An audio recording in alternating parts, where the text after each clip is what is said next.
fair to say.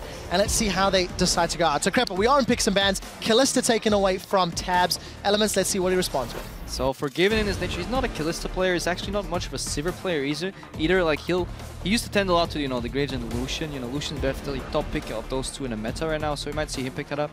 We mentioned it earlier, Azir and Cassiopeia both combined really strong in the mid lane, so you might see Elements leading with Cassiopeia ban. Means maybe another Azir ban too. Maybe leaving a lot of the jungles open, but Gambit replies here with Rek'Sai. See how this goes on. So game 3 of the day, yeah. a lot more similar champion priority to what we saw at the opening match of the day between Fnatic and Jwaow. The Gragas taken away there from Diamond, again one of the top tier junglers. Gambit, of course, they have got a different coach this split. Going to move Dimitri, a member who's been with the team a very long time, but these teams are taking their times with these bans, Krepo. Yeah, there's a lot of mind games in the current pick and ban scene right now, because they banned out Gragas in response to the Rek'Sai that leaves Sejuani open, but is Gambit really gonna first pick Sejuani? We know Diamond likes to play it, and if he does, Dexter probably has an answer ready, so they're probably not gonna see a ban or a first pick on that. LeBlanc taken away from Froggen, so LeBlanc's out, Cassiopeia's out, Azir is open. We might see an Azir ban here. Final Victor ban. This means that Elements knows that if Gambit picks Azir right here, Elements has a plan. I hope so, at least. Well, we're about to find out. If anybody was going to make that prediction, I'd like to think you would be in one of the better spots to do so. Yeah, we had many plans back in the day. But the other thing then is, where does Dexter go in the jungle? With Gragas and Rek'Sai off the table, Sejuani is up. The Azir is first pick. Well, so Sejuani maybe. All of the ingredients are there. What do Elements want in reply? Both of these teams are going to have drastically different play styles to what we saw in the spring split. For Elements, because they have 4 new players. For Gambit, it's because Forgiven brings so much weight in his play style alone. We need to see how this works out. If I was there, I'd lock in Bard already. No joke, actually, I think he's really good against the likes of Azir. You can one hit it and basically CC him from far with the ulti, even though he has a dash, but then you can lock him down. Other than that, I don't know. I think they should steal away Sejuani maybe, but then they have the risk that the Diamond might play an aggressive jungler here. Nidalee is still open, might still be played. Had some success there. Let's just see what Elements replies with and see what happens. I mean, Nidalee was one of Diamond's most played champions. 3 games in the regular split. He played it in the playoffs as well, but unfortunately they didn't make it past the quarterfinals. And Gambit, of course, ran that heavy tank style of gameplay when we last saw them. Elements going a slightly different direction. They've got that Alistar for support. They've got that Maokai for the top lane. So a lot of safety in those 2 picks. Did they put Jwaow on like a tank that can hold his own, can do well with some early ganks, but generally is played passively in the top lane to soak up damage, and this opens up for Froggen and Tabzz to carry. I like that for the Elements kind of style. I think Alistar, we highlighted it earlier, fantastic support right now. However, these are 2 champions in 5-on-5 team fights that can get punished by an Azir ultimate really hard. They go in, they get pushed back out. They have no way of getting back into this fight. Let's see what Edward reacts with. Thresh into Alistar, not too big of a fan. I think it's laneable in any sense, but I don't think there's a hard counter for Alistar. You just have to play around his kit. And let's see what Gambit goes for the team comp here. Lucian, staple pickup for Gambit Gaming here for Forgiven. So taking a step back at the draft pack, we could have predicted the Azir pick, and I think Elements was aware, so they knew that was coming. They knew Lucian was coming, so they must have a plan, and it seems like Urgot was left open. Kind of forgot about that, and I think that's really big. Sivir is still a possibility, but running high speed into an Azir wall, may come to bite you. You may rather want to shut down Forgiven in lane if you can with the Urgot. Well, we'll see what Elements do decide to lock in. As far as Gambit's game plan, readable. What's everything's gone in.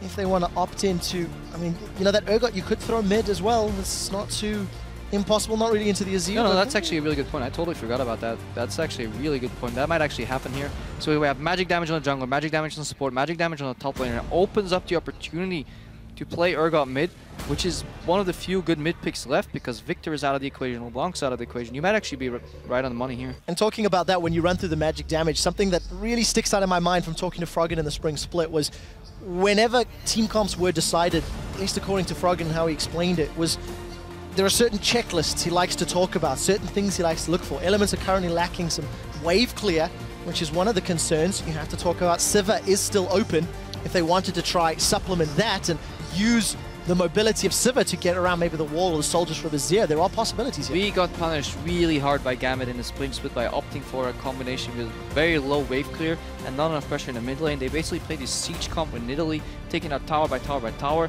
You know, Lucian's okay at taking towers. Azir is really good at taking towers. Evelyn pick up here in the jungle for Diamond. Pretty good like fourth choice. It's happened in the other game as well. 3 jungles out, Sejuani, Rek'Sai, Gragas, and then the next pick is could have introduced it again at MSI, the Evelyn. And it is something that Diamond has quite a history on as well. Definitely played that multiple times in the past. So Gambit, multiple options with their team comp. They can do a large number of things thanks to the versatility of Azir and Lucian. And the question on our minds, does Froggen lock in Orianna or does Tabzz maybe lock in Sivir, maybe lock in something else? There's not a lot of magic damage, so the Orianna would supplement that as well as giving you all that teamfight power. Yeah, the Orianna, it feels so short range to me. It feels very, very short range and very tricky to play. And with good positioning from Gambit in like choke points, etc., in the nice Azir ulti coming out from Betsy, might get tricky. Looks like he's opting for maybe Vladimir. Scales better, I think. Okay, so Vladimir mid lane. What does this mean now for the team comps? Froggen on Vlad, Tabzz on Urgot, different champions from what we've seen all day, but definitely looking for very long, drawn-out team fights. Those are a lot of targets to get through. No split push though. This is, if you've ever played Yu-Gi-Oh, this is what they call an Exodia comp. You know, you have the left leg of the forbidden one, the right leg of the forbidden one, and if you get them all together, you get that wombo combo, Stompy AoE fight. But by God, if you don't get all your cards on the table right in the middle in a fight, you're probably gonna lose because there's no split push from Maokai. There's no split push. Like, Vladimir can split push, yeah, but they basically want to set up these wombo combo ultimates. Right, Trev? I'm done! You're in your 3rd game in the summer split and you're quoting Yu-Gi-Oh cards. I'm running out of comparisons. I don't know how many people are going to keep up with that one. I appreciate and respect that, but I think you're a brave, brave man.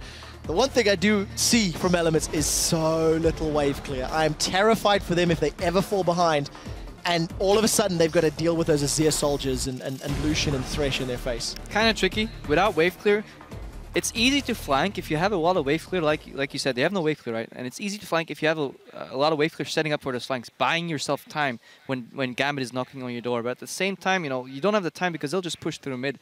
And that means they'll face the Azir wall up front. And my eyes are on Betsy, and the one thing that speaks against him, farm priority #1, Cabochard. Farm priority #1, Forgiven. Betsy ranked 8th in mid laners to get the farm out of all teams, farm share in the game. That means he has almost nothing to work with, while he is the staple. He's the crux of the Gambit composition. Well, we will find out if he's going to make that one work. We're loading up onto the road for the 3rd time in the summer split. Gambit in the blue trunks, Elements in the red trunks. 2 teams that, truthfully, I have no idea how to evaluate their effective strengths coming into the split.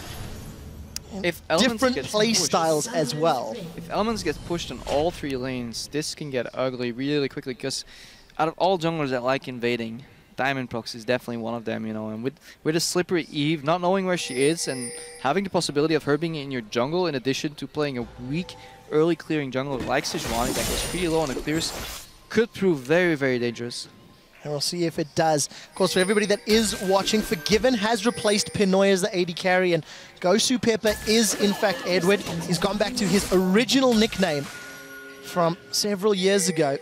We've already changed it to Ed Ward with a capitalization on that W. So there's only 1 new player for anybody who's returning from the spring split. Good deep ward on the camp from Elements here. I want to somehow figure out where Evelyn starts, because you don't have to see her. If you see her at 1 camp, you can pretty much predict what she's going to do next in at least the next minute and a half. Give you enough information to play around and play relatively safe.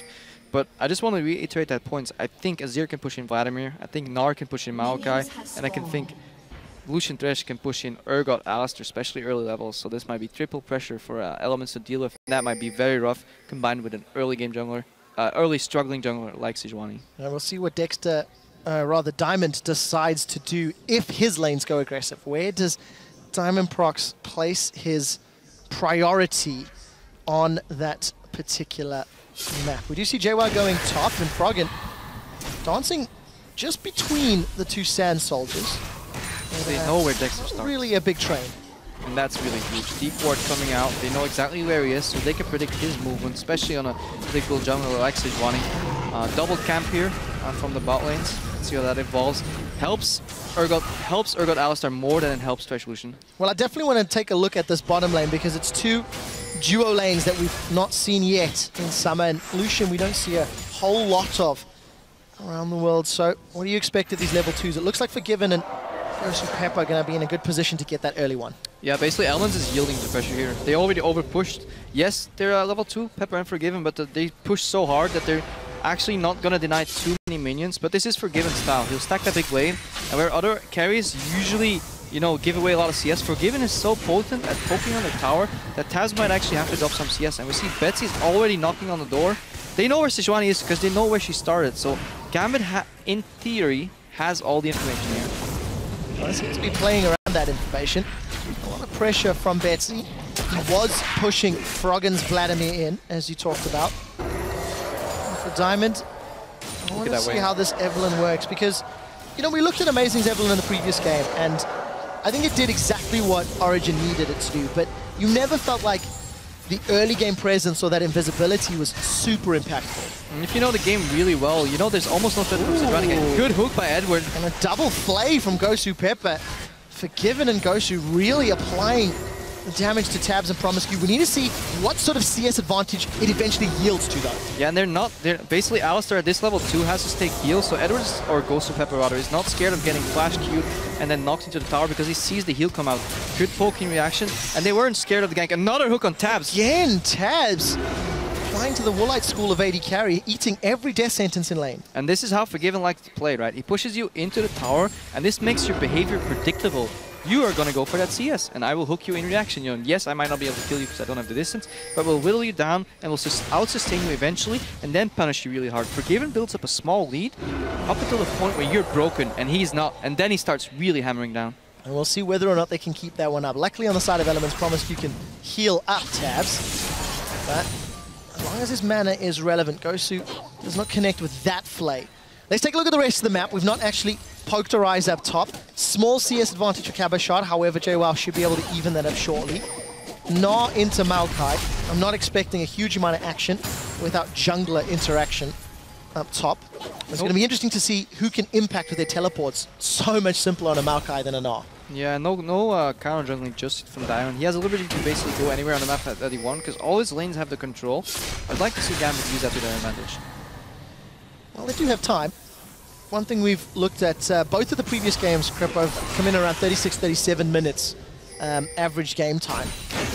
And they've all actually had relatively slow-ish early games. With Fnatic and UNL, it was that sort of 4 versus 0 map swapping until the eventual tower dive. In this particular matchup, as the previous, it's just standard farming. But look at this, Forgiven, 20 CS up, thanks to all of that pressure from the early game. Yeah, and Dexter can't really do anything because all his lanes are pushed in. His ganks will, if he gets a gank off, it will be incredibly telegraphed. Diamond's finally moving into the jungle, getting some more information on Elements. And while the goal is even, if you're watching online right here, the biggest problem and what you don't see is the pressure meter and how that's affecting the game. All these towers are getting chipped away at, you know, and that will result in a swing maybe 5 minutes, maybe 10 minutes from now, and all the towers from Gambit are 100% HP because nobody's been even close. I think half the Elements members haven't even seen the towers. Well, I like the idea of the pressure meter. I think I'm going to be revisiting this one with you in games to come, Krepo. And we'll see if the pressure is going to cause Elements to break. Because again, remember, it's only Froggen that's come back from the spring split. PromisQ, this is his first game on stage. And for the, you know, Dexter and Tabzz, these are returning guys to the setup. Tabzz already under a lot of pressure. Now, a little niche thing you can do here is push in his wave, 55 CS, base for BF sword, and force Urgot to stick on like a longsword tier and maybe another longsword. Really big disparity, but to do that, you relinquish your pressure. So Forgiven might want to do the same thing. Urgot scales pretty awkwardly, like early. You want to kind of deny his tier at the same time. So I think Forgiven will go for the BF pickaxe timing, force a really late tier on Urgot, and then Urgot won't be able to trade either, you know. But Elements is all about this level 6 spike, you know. They want to get level 6 and group up for an objective, but if Gambit prevents them from grouping, they're going to have a rough time. I want to keep my eye on Diamondprox as well, how he decides to itemize this Evelyn. He was such a big fan of the Warrior Enchant in the Spring Split when many people were not using it, moving away. And, you know, traditionally we've seen Warrior Enchant and Evelyn, but Tome, maybe we'll see something different. Only 300 gold ahead here though. Like, look at the lanes. Froggen's farming really well in that mid lane. Wow, pushed. Jwaow. Do you expect anything different from Froggen? No. Even in the Vlad into Azir, etc. No, he's farming, sustaining really well. So Gambit's like, they're puncturing the wall, but they're not breaking it, you know. They just don't have a sledgehammer ready yet. So if Elements can hang on and get a good fight, they can definitely like take control of this game. But it's pretty even right now. I'm just worried about their towers. Well, we'll see if that worry causes Elements any problems, Krepo. We did see Dexter actually hanging out in the tri-bush. He's got access to Glacial Prism. Tabzz relatively close to level 6, I believe. Catch an eye on that experience meter in a moment. And once the position reverser and Glacial Prism are available, that's a lot of CC. I mean, Dexter's still hanging around. He's been here for a very long time. Yeah, I think he might even be scared to go into his red jungle. I don't want to say disappointed in Diamondprox, but I would have liked to see some more counter jungle, and given that he had 3 pressuring lanes, I would have liked him to find Dexter, chunk him out, and take control of the game that way, and maybe snowball a dragon, you'll get something, because right now they're going toe-to-toe. Yes, they're pushing, but CS is pretty even across the board. Mine is forgiven, but that's, you know, expected. Yeah, and it's the same, 20 CS advantage that we've seen all game long. We do finally see the back timing, so it is going to be that BF plus pickaxe. I think so. That's the most likely. He's going BF double longsword. May not have enough gold, but he might also go for a brutalizer, I think, into Ghostblade? Yeah, the build path hasn't changed. That might be to give a I'm guessing you guys should know that, but yeah, let's just assume it hasn't changed. You haven't needed to build one in a very long time, Krepo. That is true, but I should know it regardless. I'll let you off. We did see some backs all across the board. Cabochard grabbed himself that Giant's Belt as well as the Hex Drinker. Jwaow grabbed himself a couple of odds and ends. Catalyst, the Ruby Crystal. We do see with Dexter's relatively late second back, he's actually picked up that Cinder Hulk now as well. Maybe third back, I missed it. And again, we're just going to go back to this farming. So 10 minutes of fast approaching, even gold. That CS advantage that Tabzz had built up has been closed. And Manamune picked up as well. That's important for Tabzz to at least try to trade with Forgiven.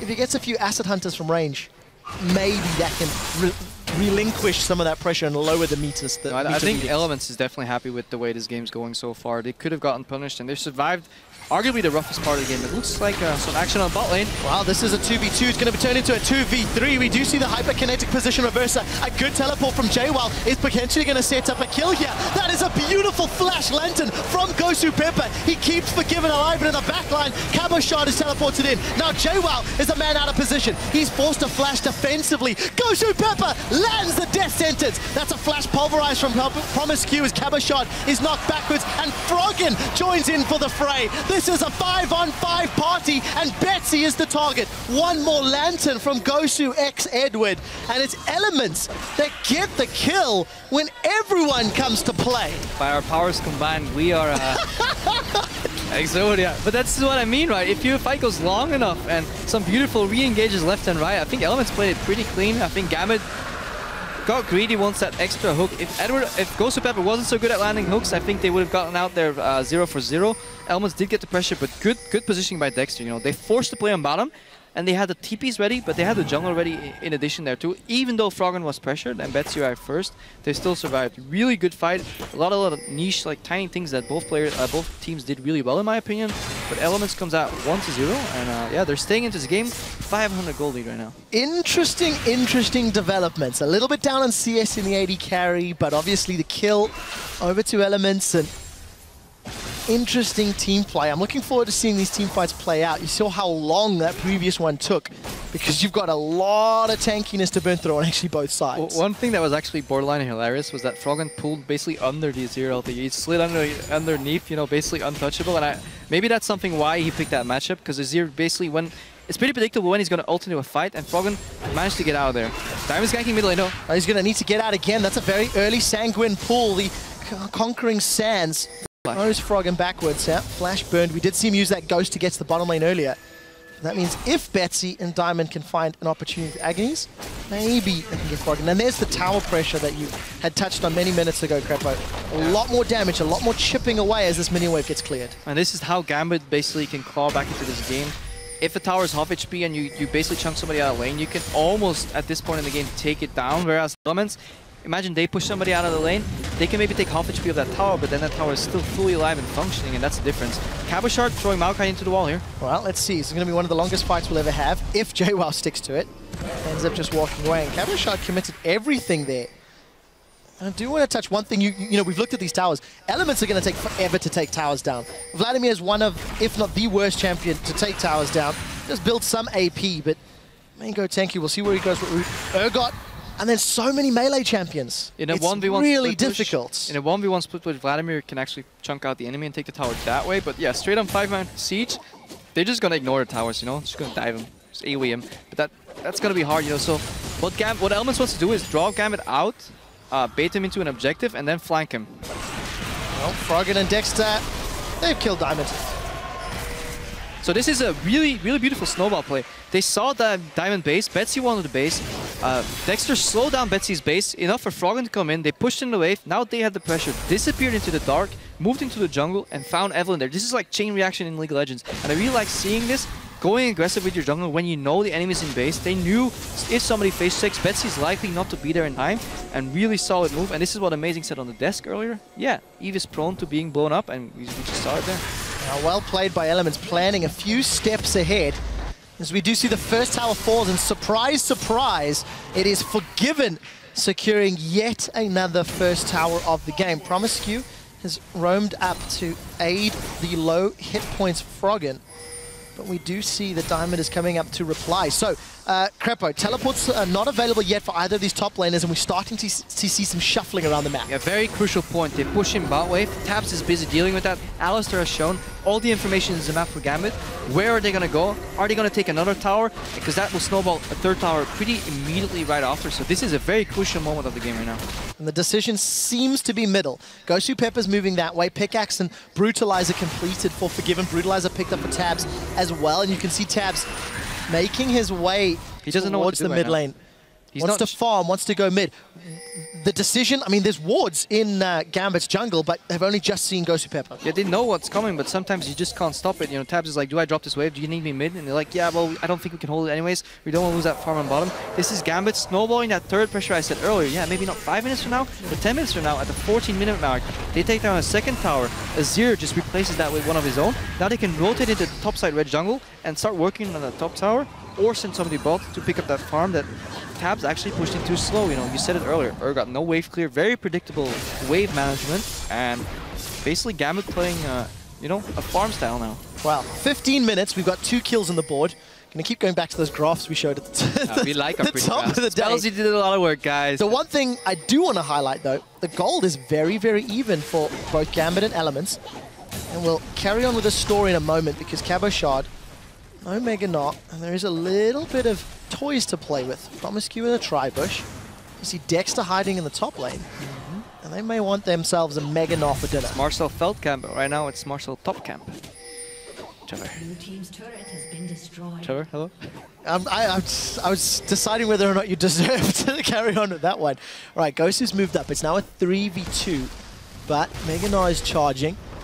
Gnar's no longer tired. And we'll go back to a little bit of story time as the engage is going to get thwarted by the hop.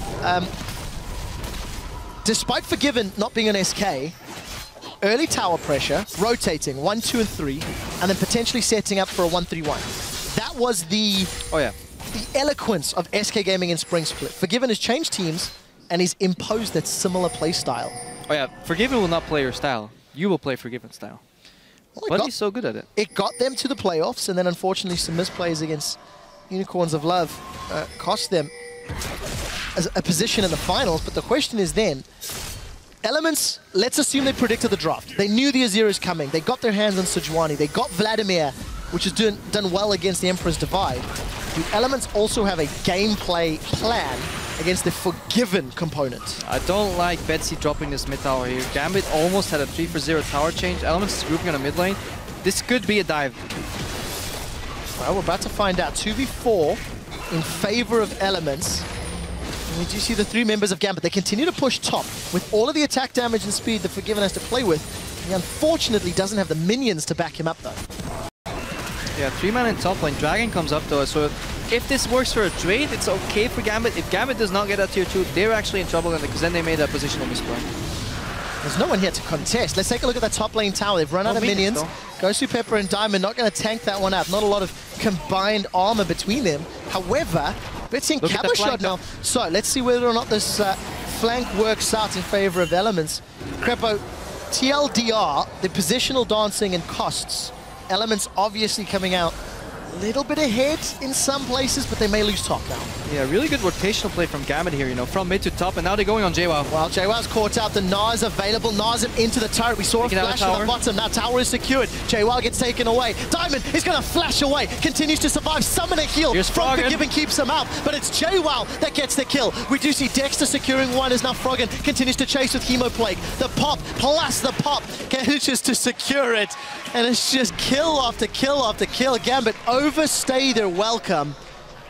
Dexter gets 2, Froggen gets another. Cabochard!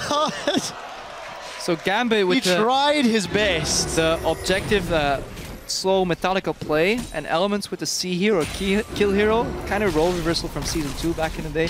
But it seems to be working. And you see, you know, once Elements has their grasp on a team fight, 5v5, they absolutely destroy it. You know, Vladimir jumping on Forgiven, there is nothing a short-range AD carry can do. You know, Edward immediately, or GoSu Pepper, immediately exhausted Froggen. That exhaust ran off by the time Hemoplague popped almost. You know, Forgiven had to flash out of the fight. Basically, they just got aced 5 for 0, 5 for 1, and Elements in a 5v5 is looking strong. Gambit has to avoid this. This is such an interesting dynamic. 7 kills, 2 dragons, and only 1,000 gold up because Elements have given up 4 of their towers. They're also down 40 CS in the AD carry, 20 top, and Diamond eats a whole lot of damage from those Acid Hunters. But you kind of think the lead should be bigger for Elements, but they've given up a lot of their map. No, I think it actually tells the story of the game perfectly here, and I think Gambit greeded a little bit for that tier 2. They could have played the positions a little better. I think Betsy backed out of mid lane a little earlier, so they could have slowed down the bleeding and done more damage themselves. And as a result of that, they ended up in a situation where they were flankable, and Elements was able to group, and they just destroyed them. You saw, you know, Froggen comes from one side, Sejuani from the other side. PromisQ is so tanky. These long, drawn-out fights in the jungle, unless they get a good Azir ultimate, is not what Gambit wants at the moment. 20 minutes on the clock. 600 gold. That's it. That's all that is between these teams. You can see the items on the bottom of your screen. Edge picked up now Forgiven as we set ourselves up for another team fight. Gambit, if they want to pick this one, they're going up against the 5. That's the Emperor's Divide. We do see the Hemoplague down, and Betsy is gone. The Azir turret is trying to slow down the pace, but Gambit have lost another member. As Elements are just barreling forward. Gambit keep putting themselves in a 5v5 position against this Yu-Gi-Oh! Team comp that Krepo is going to. And that's all right, but Betsy, he went around a corner and then went back. You know, you have to be really respectful of Elements engaged, because these guys will not hesitate a second to pull the trigger, because that's what their comp is built on. And looking back, I think Elements has crossed this river maybe once. Like in the last 10 minutes, they crossed it once for that tier 1 tower in bottom. But they seem to be donated kills by Gambit on their half of the map, and they're not giving anything away. And eventually, they'll take down these towers from Gambit, and then they'll start growing their gold lead. So Gambit really needs to figure it out, because they're on a timer. It's quite interesting, actually. If we go back again to Picks and Bans, we step back, and a few minutes ago I said, do you feel Elements have got a gameplay plan for the Forgiven element? And this defensive play, waiting for Gambit to push, waiting for Forgiven to go for towers, and then picking fights, may have been the game plan from the beginning. Elements have responded a few times to the team fights, because they're not going to take towers. I mean, let's be frank. Against wave clear from Lucian and Azir, it's taken 21 minutes to take this top tower down, and it was uncontested. Yeah, maybe. It feels like some composition that the community flawed Element or told the Elements a lot in the past. You know, you're playing super passive, you're waiting until you charge up, and it's nice and all in the late game, but can this composition get punished? You know, could Gambit have closed this out better? Could Diamondprox have invaded a little more, you know, kept Dexter down? Because let's not forget, Dexter got his 1-6 for free. Yeah. AFK jungle, and that's exactly what Sejuani wants. Props to Elements to basically almost even CS under so much pressure. Really well played by them. They lost their towers, but then they traded it for kills, so they were fine to do that. But some of these kills Gambit should have not given away, so in theory, Gambit's composition could have trumped that. But then again, Elements is playing beautifully, and they were confident going into this week. They had decent scrim results, allegedly, so let's see how this pans out. Coulda, shoulda, woulda, I guess. Hindsight being what it is. Story of my life. Diamondprox could have made it to Worlds. Did actually complete that Magus enchantment on his jungle Evelyn. quite a detour from what we've been seeing. And this time around, GoSu Pepper unable to connect onto Tabzz. Tabzz 55 CS behind. But look at that ring of vision that Elements has set up towards that top inner turret. If they find the opportunity to push it down, they can. Alternatively, Dragon's up in 40. So where do Elements set their sights, Krepo? I really like the Vladimir pick in the late game because it's such a phenomenal split pusher. He has a Will of the Ancients router, and he has Spellman, but here's Dexter. Well, Diamondprox has already thrown down Agony's Embrace. The Death Sentence connects onto a giant tree, and Elements peel away. This has cost them absolutely nothing. The Culling's down, Agony's down, the box is down. If a team fight were to break out, Elements already had a fantastic comp and a lead, and now they have 3 less ultimates to worry about. Yeah, Elements basically open up the map by sending Froggen top, getting deports. Gambit tried to respawn, but they almost fell into that same trap of the 5v5 again. Now Jwaow is going bottom to fix that wave. This is a moment where Gambit can breathe. Top lane is pushing out, bot lane is being dealt with by Elements, so this is where they have to strike. Either push him and get tier 2 or force a fight, but there's always the risk of a TP flank. Well, TP is available for Jwaow, and it does look like the fight is going to be happening. Gambit, 5 members set up. Dexter's been caught out. Diamondprox sinks the fangs, and Froggen actually flashes forward for this one. 2 exhausts back and forth as Froggen is gone. Froggen gets him with the Hemoblade. The Gnar knocks Elements against the wall. It's a trade 1-for-1. Hyperkinetic position reverser holds Betsy in place, and Betsy is down as Dexter goes unstoppable at 5-0-3. They've traded 1 for 2, but it's not over yet. Elements have got wards towards the top lane. They've got Dragon to peel back to. What can Elements take with the numbers advantage? Really good read by both teams. You know, Elements, if they were going to defend that tier 2 from the same choke point, then you lose against an Azir. If you come from 2 sides, they can only stop the bleeding on 1. They engaged on Dexter. He went over the wall, but then threw his ulti backwards, aided Froggen. PromisQ with the flash combo on Forgiven. Forgiven auto-attack maybe twice at 5, immediately dropped. And then, again, 5v5 situation. Elements comes out on top. And they do manage to secure their well, not yet. Let's see. Cabochard going to try steal. Basically is going to be safe. We're a little ahead of myself there. 3rd Dragon of the game at 24 minutes. Okay, here's the this. fight. They engage on one of the flanks. This is what you always have to do if you get flanked. Go on one of side, ulti another, but PromisQ flashes over the Azir, double combo on Edward, on Forgiven. Nobody can say Forgiven. Jwaow flanks with his TP. Really beautiful play by Elements. Now Dexter, he went over the wall. He's chasing. He's like, guys, I'm still here. I'm coming. I'm coming. Fight's already over. They take down Betsy. He's not strong enough, and Elements in just a good position in this game. They've made it to the late game. They could bait Baron, unless Gambit sneaks it right now. Well, Gambit have started this one. Elements are a little late to respond. 5,000 HP, it's below half. 50, Dexter's 50. nearby. Flash and Smite are available. Down to 1,700. Baron's on the back line. It's stolen by Elements. Dexter manages to do it in his opening LCS game. Tabzz manages to shut down Diamond and position reverses Betsy back into the middle of the squad as PromisQ boots GoSu Pepper away. The prison locks up Forgiven and sends him back to the fountain. A triple kill for Tabzz, a Baron steal for Dexter, and Elements have completely taken control of the game. This may look bad from Gambit. Honestly, I think it was one of the better plays they could do if they did not go for that Baron right now, and Elements was a little slower to react. They could have gotten on the Baron, stayed in the game. Otherwise, Elements would have pushed them out. 5-man grouped, baited the Baron, and the game would be likely be over. So good read from Gambit to do that. However, 50-50 smite. Dexter, beautiful smite. I think he smited after Diamondprox sent out his, but regardless, I think they would have lost the fight anyways. You know, they used the Azir ulti to disengage. Dexter was in the pit. The wombo combo comes out again, and then, you know, Gambit just can't handle with that, and they're not strong enough to 1-3-1 anymore. And the follow 1-3-1 was something we saw in SK2. Oh, the invisible Elements kill the invisible Diamond. He almost made it to that lantern. See, hero kill hero. Well, Elements 14-1. The outer turret in the bottom lane is still standing. There is, what, 8,000 gold lead, but there's only 2 turrets secured here for Elements. That's from top and middle. Because their champions are so bad at taking towers down. And Tabzz loves it when a plan comes together. He takes his revenge at the 27-minute mark. They take down the bottom tier 1 tower. Eventually, they get it, you know. Patience, nice and steady. Hashtag worth is definitely the case. Elements have, you know, they ran a little bit of a gamble in this comp. No wave clear, requiring scaling, needing time, but they got it. They got everything they needed, and they picked such great team fights. And this is what I like about the Baron change. Like, you can play these comps that don't usually give you an opening to break open a siege, but you can get Baron, you can control an objective, get that objective, and that leads to more sieging potential. Sieging into an Azir is incredibly hard. even with Baron creeps out there. So they'll have to introduce a split push component, so they knock on 2 doors at once, and then basically barge in once Azir is not there. And they're doing this, you know, some pressure bot. I imagine they'll send Froggen split pushing top, buffing creeps, or somebody to that bot lane right now, open up the defense.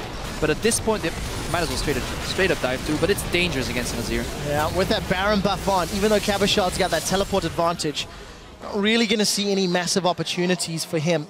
And we break the 10,000 gold lead. It's been slow going, but Elements have inched away, chipped away a lead, built up this mountain that Gambit now needs to overcome. They have 1 kill on the board. 1 kill on the board. The worst part is they're not going to get any more kills. Jwaow, super tanky. Froggen, super tanky. And has a pool, you know, twice. Alistar, super tanky. You know, Tabzz, he has a Frozen Heart. He's an 80 carry with a Frozen Heart, and they're going in. Well, let's see who they decide to focus. Betsy gets caught up by the Hemoplague. They jump onto GoSu Pepper. Diamond's on the side lane, gets a huge Agony's Embrace. That's a 3-man Gnar up against the wall. PromisQ's in a little bit of trouble, but Froggen is sustaining his way through Betsy's damage. Another kill for Elements, another tower for Elements. Baron buff has worn out, but when you got a 5v4, there's no one that can stop you. Gambit on the inhibitor turret. Elements on Gambit's inhibitor turret in the top lane. And they should be able to secure the inhibitor as well. Another great team fight. That's not the man you want, GoSu. Elements, the base is cracked open. Elements, fantastic showing from the 15 to 30 minute mark. Yeah, and so tanky, you know, they just dove 2 towers and they barely got below, one of the members got below half HP, and then Froggen maybe a little lower too. And just shows, you know, the strength of the composition from Elements here in the lake. We'll ignore that one. Lantern's there, Lantern's not relevant, and Tabzz gets another one. Didn't fail the combo, he ran out of mana for Q. It's the worst feeling in the world. You tap W, you tap Q, and nothing happens. You're like, oh, I'm that guy. But luckily for him, it happened when he's 12,000 gold ahead. It did indeed. I thought that was Tabzz that just got out of the way of GoSu Pepper's spells. Jwaow uses the scuttle grab to get out. To scuttle taxi. And then a defensive flash. Elements get their 16th kill, and ironic, the invisible death, or the invisible kills onto Diamond. You feel so safe when you're Evelyn. No one can see you, but if there's 5 people in a bush, it will eventually. And again, just that ring of vision. Krepo, every single time I look at this mini-map, Elements are pushing their wards deeper and deeper towards the objectives that they set their sights on. Yeah, exactly. And now they're getting ready for their 4th dragon. And the thing is, at this point, Gambit has to stop the bleeding. They have to get a dragon, or eventually Elements will get 5. But grouping around an objective means 5v5. And unless you get a really solid Azir ulti and a choke point, you're not going to win the fight. And even then, Elements at this point is so tanky. It's so hard. PromisQ going in. He does manage to get the combo. Betsy instantly throws down the Hourglass. The Lantern should time out before he can get to it. Not even going to be needed. Now Diamondprox is in trouble. Elements are just running him down. Gets thrown back into the river by Tabzz, who's now 5-0-7. PromisQ, another new support on the stage. 0-0-15. More than 2 times the impressive score that James Bond would have put on the map. And Dragon, not even a priority here for Elements. Really solid itemization as well. We said earlier, Alistar's so tanky, you know. All Elements need to do is find an engagement window. They put the Aegis of Legion on Dexter, and that means both top lane and support can build Righteous Glory and get that engage, because Sejuani is really good at following engage too. So they have so many engage tools on these different roles. Alistar is usually really hard to get into people, but with nice solid flashes, really good use of Righteous Glory, and then blocking the Lantern. PromisQ is playing a fearless game, and it's really nice to see that for his first time in the LCS ever. And it's fantastic to see the follow-up performance from Mithy in the previous game. You know, Mithy, of course, returning to the stage. He's playing on a world stage as well. PromisQ, this is his first match against Gambit, against GoSu Pepper and Forgiven, 2 of the most seasoned players in the LCS. In lane, held his own, and just phenomenal, absolutely phenomenal. A worthy success. Exactly. The thing that we do have to say, though, if you look at Elements, you look at this game and this playstyle, they were given a lot of time. They were given the freedom to get to this position, and I do feel they had a great read on Gambit. Picks and bans seemed to go somewhat predictable. They got some comfortable picks. I mean, the Vladimir's done great into the Azir. I don't know, you should, I think give it, oh hang on, Froggen's getting caught. Well, let's see, Exhaust is out, Sanguine is available, as is the Hourglass. Froggen holding on to him, throws down the Chemo Plate, then he pulls away. Chemo Plate's gonna pop, the Hourglass is in a moment, and it's an instant kill there. Now forced to flash away, it's not over yet. Cabochard gets reversed in, but he's about to become a Mega Gnar. He crunches over the wall. We see Acid Hunter after Acid Hunter connecting. Tabzz gets himself to what looked like a jump on Froggen, turned out to be a jump on Gambit. It's not done yet as Dexter has the Glacial Prison. Is he going to throw it out? We do see PromisQ maybe going to find him. Conqueror, the King of the Sands. Now still wants to look. This is a teleport from Jwaow as well. That is a massive, massive cow. And the wall is going to keep Dexter out for a moment or two, but it's simply not enough. 22-1. In the opening game of the summer split, Elements putting on a statement of a performance. I think Power of Evil was a little early with his quote about it's going to be a bloodbath. Same day, wrong match. This is really, really brutal, but we have to remember how this came to be, right? This game was by no means a complete stomp. There was a really, really crucial point in the game where Elements managed to hang on just enough to equalize that tower goal loss router with kills, and then they got into the late game. Of course they're going to win the late game, but we saw that last season as well. Elements kept going for that late game comps, but they got punished sometimes. But looks like they've learned to adapt, and a really, really solid performance. Really impressed by PromisQ as well, and Froggen, the only member returning from Elements with 100% death participation. Wow. Froggen feeder.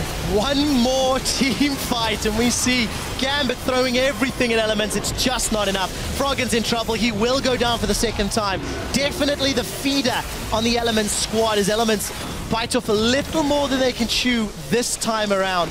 We've seen two games ending around the 36-37 minute mark. Elements really just trying to keep up tradition here, I think, as they are going to delay this. PromisQ comes in to save Tabzz. Tabzz low on mana. Forgiven looking for more. He's got red buff. That's good another kill on the board. PromisQ, the hype is no longer there. You've given up the third kill of the game to Gambit. 0, 1, and 17.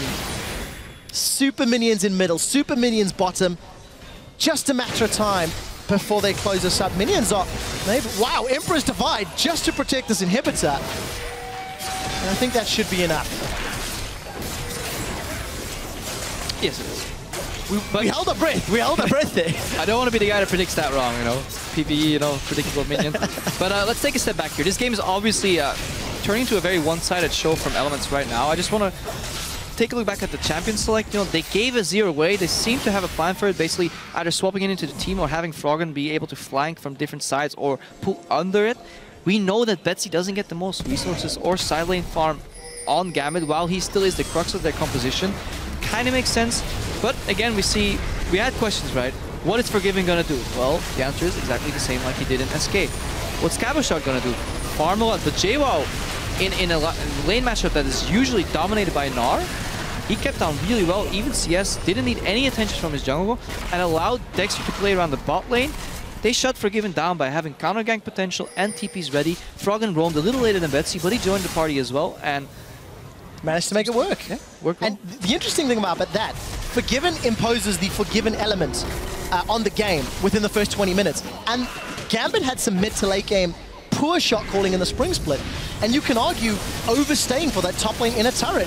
It was one of the big turning points. So it was maybe it's really close though. You have to remember that was really close. If they escaped there, it was a nice trade. And I like Gambit's sequence in which they took the towers. I think that was done well. I think the ID was right. The execution was slightly lacking. Let's not forget, Gambit went out on some members went out on social media, said they had a little trouble practicing, but Elements going up for the final push here. Well, that definitely seems to be the case. Cabochard's doing what he can as Mega Gnar. He's going to throw 3 members of Elements forward as Betsy's going to knock them upward. Cabochard does survive until that last Acid Hunter from Tabzz. Another kill for Froggen as the Emo Plague is now ticking away. GoSu Pepper's trying to get out. Froggen is chasing all the way forward. The Hourglass is on the steps, and that's going to be his death. He even pulls away for a few more swag points.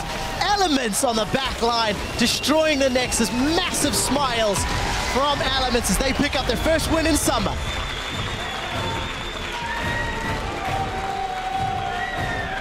Not only does PromisQ show up on the big stage against Gambit, against players with such a wealth of experience, the whole team just seems to be, they work that composition well. And taking a quick look here, you know, Jwaow involved in 19 out of 26 kills. You know, Dexter involved in 20, Froggen involved in 20, Tabzz involved in 18. That's the least.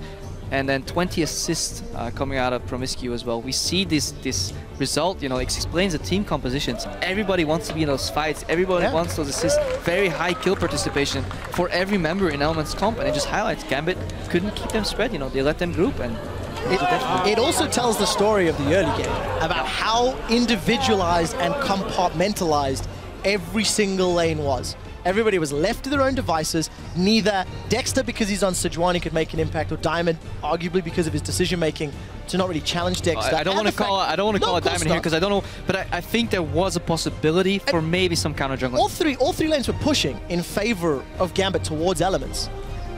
You know, you play for mid to late game, and then Elements outplay you in team fights. I mean, that's sort of the story of this match. But we'll see how Gambit evolves. Obviously, adding a new player with such a distinctive playstyle like Forgiven, but really good at that particular playstyle. Needs some time to work. We'll see a couple weeks in, week 3, week 4. That's when I'm really going to start judging Gambit. That's when I think they've had enough time to practice with Forgiven. But let's see if also Elements, are they going to continue the same style? Because you don't want to be linear in this style, because then eventually in drafts you will get punished. But so far, so good. Yeah, and I think, you know, in recent weeks the passive playstyle seems to be yielding slightly less results because the more aggressive, proactive teams seem to be able to find their way into the game. But the one thing you also got to step back, as you did mention right near the end there, Gambit, they have said they had some problems, you know, getting themselves set up, getting themselves practiced. For a team that had, let's say, difficulties of whatever degree, they still put up a decent performance. They played around Forgiven. As you said, they got an early lead, they got early map control, and then some small misplays here and there cost them control. With a bit more refinement, maybe they could get themselves into even better positions in future games. Yeah, like solid rotational play, right? They knocked down half HP on every tower, took down bot lane, sent somebody mid, you know, noticed that Tabzz, that one moment where Tabzz was hesitating, do I go mid, do I go bot, you know, they took down mid tower, then they went for top. Betsy wanted to facilitate that top tower by roaming, but he got caught off in the river, and that allowed Elements to push in, just get that one tower, some breathing room, you know. Every time Gambit left a little room to breathe, but they almost suffocated Elements completely, and we saw that in Spring Split when we played against them. We played a similar comp, very laid back, very good late game. If you look at the comps, you're like, yeah, we're going to wreck them late game team fights. Didn't happen because Diamond had Nidalee. He was constantly in our face, and I lacked that a bit. You know, I would like to see more aggression from Diamond, especially in these triple push scenarios. Yeah, definitely needs to be the case. Simply not a factor for Gambit. A lot more questions to answer. I think as a team, you know, we saw some very good things. I think Edward, now GoSu Pepper in lane, was a lot more impressive than I feel he has been. Maybe it is a testament because of the matchup. You know, Urgot a little easier to land those death sentences on, arguably. But it was good to see the confident play. It was good to see GoSu really going for it. When we saw him leaving Pinoy at times towards the latter half of the spring split. So I don't think we can fault him for much. You know, yes, those hooks were predictable slightly because Tabzz had to walk up for minions, but he landed them. You know, there's not more you can do at that point. Hook, flay, out sustain, out poke. There was a 25 CS lead. Forgiven, I think he could have played for that BF pickaxe if he wanted. He opted not to. Tabzz at a very late tier, so the bot lane was definitely winning, and that's what prompted the rotational play. Remember, bot tower goes down first, then mid, then top. So definitely good bot lane play. I really look forward to seeing more 2v2s, but he got cut out by the team composition. What is Lucian going to do against the Sejuani, Vladimir, Maokai flash W? You know, everybody wants to get Forgiven, and there's not enough damage coming out to punish because Elements is so tanky. I like that. At around the 30-minute mark, I recall you saying, well, no one's going to die anymore. There's simply too much tankiness and too many options. Unless you're under the fountain. Multiple pools, multiple hourglasses. We'll give him that. I mean, feeder Froggen. Of the 4 deaths in Elements, Froggen gave up 3 of them.